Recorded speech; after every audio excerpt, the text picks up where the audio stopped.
Yeah, thank you, Lalna.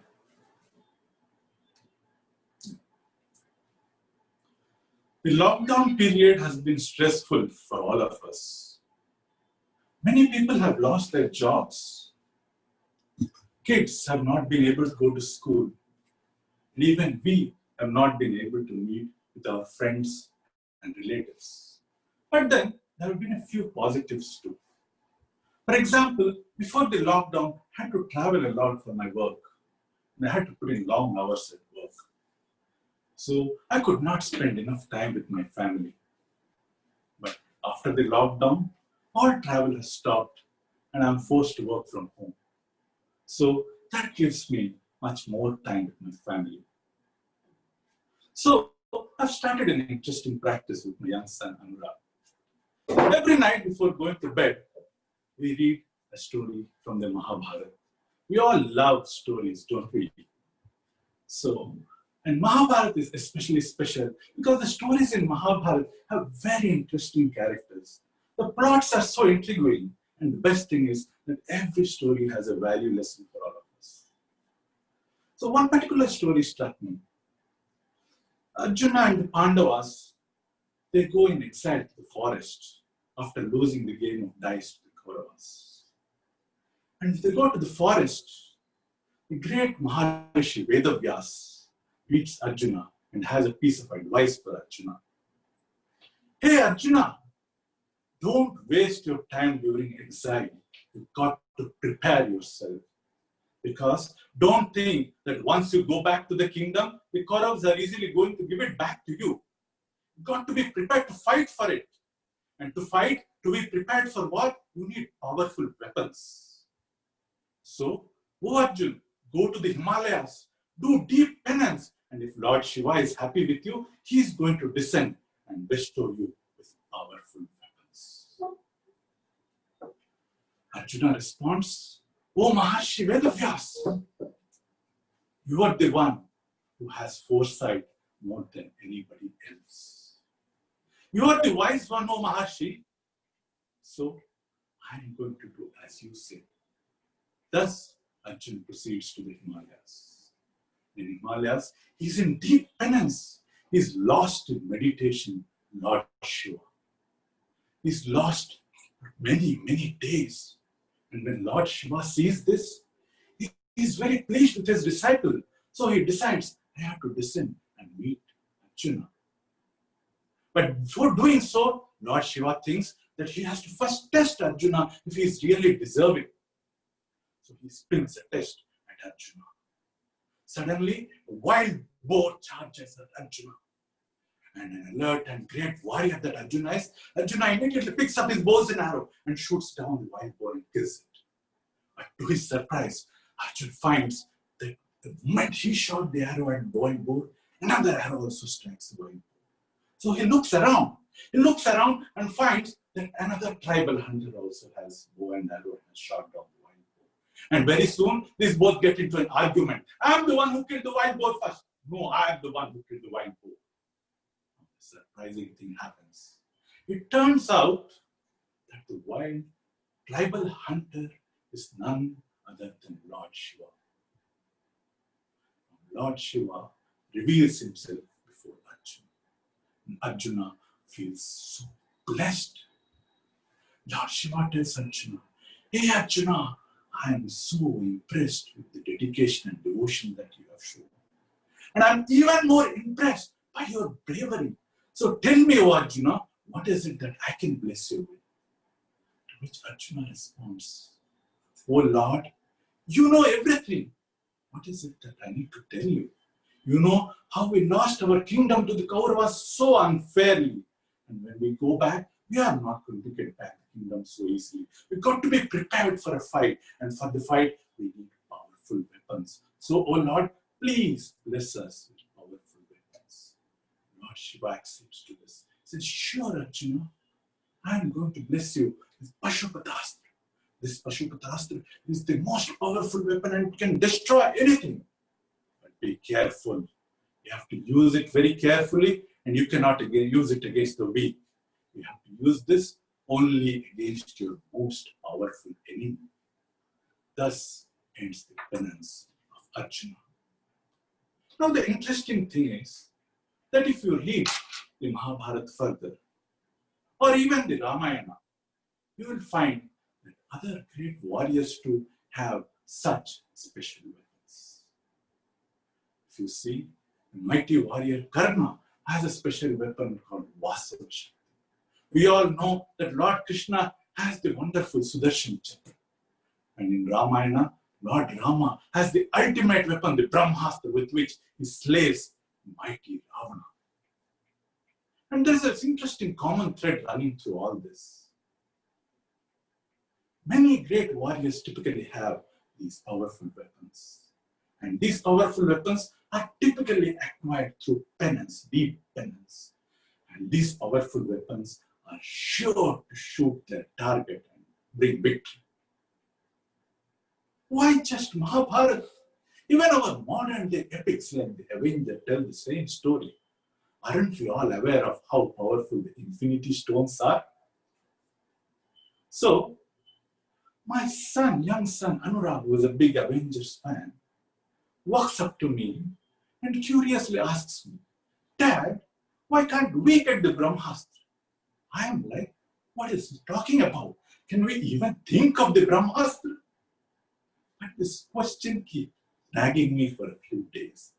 Then one fine morning, my mind goes off like a light bulb. And I think, why can't we get the Brahmastra?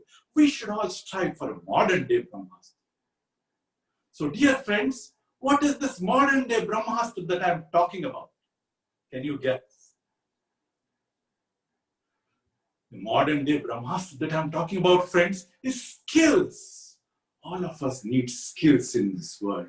As a professional, skills are our astra.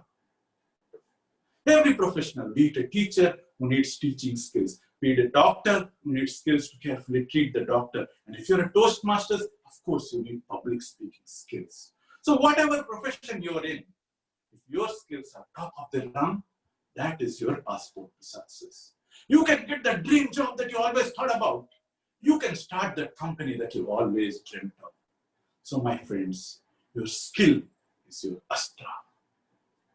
So now, how do you acquire these skills? How do you acquire these astras? Through penance, of course. In other words, through hours and hours of dedicated practice. In his book Outliers, world-famous author Malcolm Gladwell once said, you need to put in at least 10,000 hours of dedicated practice before you achieve world-class skills. And Sachin Tendulkar is a classic example of this. Sachin Tendulkar spent hours and hours behind the net. And when he used to get tired, his coach Ramakant Khatreja did something very interesting. He used to put a 1 rupee coin on top of the stumps of Sachin Tendulkar. And the bowler who got Sachin Tendulkar out you can keep that 1 rupee coin. And if nobody got Sachin Tendulkar out, then Sachin Tendulkar can keep that coin for himself. In the process, Sachin Tendulkar collected 13 of those coins. And even today, Sachin Tendulkar counts those 13 coins amongst his most prized possessions. So coming back to the lockdown, of course, is a huge constraint for all of us. But then, there are some upsides too. Lockdown has given us a lot of extra time. We don't have to spend our time commuting in the traffic 2 to 3 hours like we normally do. We can't go out to the restaurants in the evening. We can't spend our mass during the weekend. So all this translates into extra time that can be well spent on developing our skills or our astra. We got to use this time to develop our skills. For example, I've been using this time to develop my skills in artificial intelligence and big data. You could even pick up a hobby. For example, my kids have picked up a hobby in cooking. So they have started baking pizzas. The first time they baked a pizza, it felt like they spread some cheese on a piece of chapati. It was so yucky, you could not touch it. But then they stuck to it. They kept at it. They made another pizza, another pizza, another pizza. And by the time they reached the 10th pizza, I can tell you that that was the yummiest pizza that I ever had. Much more tastier than the ones we ordered from Domino's. And how did they get there? Through a special formula or a sutra. As we all know, every great chef has their own secret formula that differentiates them from the rest. So all of us need that secret formula to really differentiate ourselves. So my dear friends, your skills are your astra, and your secret recipe is your sutra that helps you differentiate yourself. So remember these two words, astra and sutra. Astra and sutra. And I promise you, I will come back with more. So now let's fast forward ourselves a little bit. Let's say you have spent the lockdown very gainfully. You have picked up a new skill or upgraded your skills. If you're a techie, maybe you picked up Python skills. If you're a digital marketing consultant, maybe you picked up social media skills. So you have your astra ready. So my question to you is this astra good enough for you?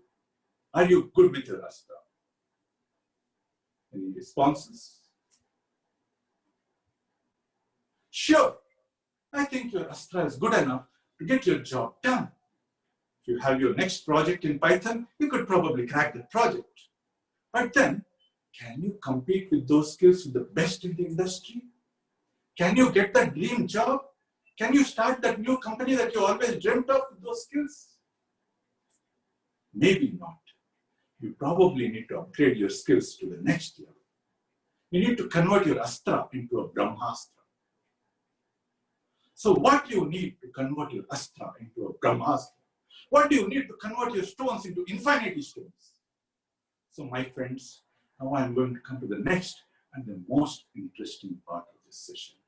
Because what I'm going to tell you is something that very few people know.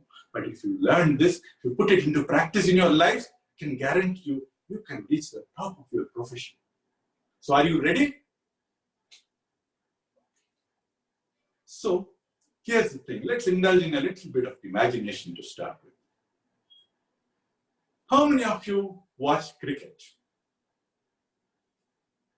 I'm sure as Indians, we are cricket crazy and a lot of us watch cricket, love cricket. And let's say we have reasonably good batting skills. So I'm now going to give you a nice choice. So for the next 1 year, you get to do nothing but practice your batting skills. You can pick the best possible coach, you can pick the best possible batting equipment, you can pick the best possible grounds, anything that you ask for literally. But then, after 1 year, I'm going to come back to you and ask you, have you become a Sachin Tendulkar? What is your answer going to be? Chances are very remote, right? Yeah, you need to put in hours and hours of practice to match Sachin Tendulkar's level of practice, but that alone is not good enough. You need something more than that. You need the genius of Sachin Tendulkar, and you also need more than a little bit of luck to be at the right place at the right time. So the point I'm trying to make, my friends, is that if you're good at one skill, to become great and be at the top of the profession is extremely difficult. It's very, very competitive. The probability is literally 0.00001. Your chances are probably 1 in a million. So the $1 million question then is, can you convert this 1 in a million chance to 1 in 100? Luckily, the answer is yes, and I'm going to tell you that technique. The technique is called skill stacking. Skill stacking. What skill stacking means is that if you have one skill, you've got to learn a few other complementary skills so that you have a stack of skills. So this concept was put forward. The world famous cartoonist Scott Adams was the creator of Dilbert cartoons. I'm sure many of you have seen Dilbert cartoons. Now Scott Adams put this skill stacking technique to work to make himself a really famous cartoonist. He was pretty good at drawing and sketching, but Scott Adams was by no means a world-class artist like Leonardo da Vinci or Michelangelo. But what Scott Adams was smart with is that he complemented these drawing skills with a few other complementary skills. He learned entrepreneurship skills so that he could start his own business.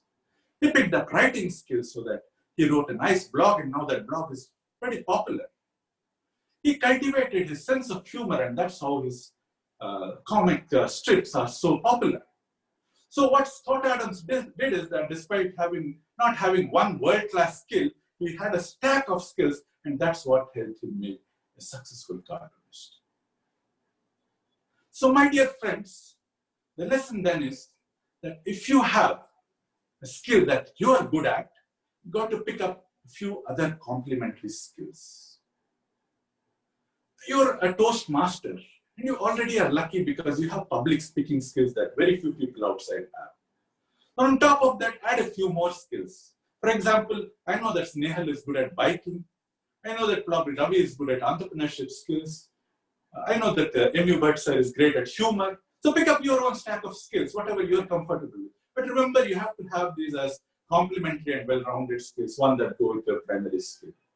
And if you do this, you develop your stack of skills, I can assure you that your chances of success become 100-fold more. You can become that great entrepreneur that you always dreamt of. You can become a successful leader in your company that you thought of becoming. Anything else, a great Toastmaster, probably you can become that too. So my dear friends, the trick is to have that stack of skills. But remember, this is not a 2-minute formula, 2-minute noodles formula to get you into instant success. This is something that takes time, invest many, many years. So pick up a skill, stay invested in that skill, and spend many years developing a stack of skills around that. So friends, this lockdown period needs to be used effectively. Pick up a skill and learn that skill. Next, pick up the skill and try to convert that into a secret formula that will differentiate you from the others. And then pick up a stack of skills around that so that it enhances your chances of success. Your skills are your astra. Your secret formula is your sutra. And your stack of skills is your Brahmastra. That, my dear friends, is the secret sauce for success. Over to Toastmaster.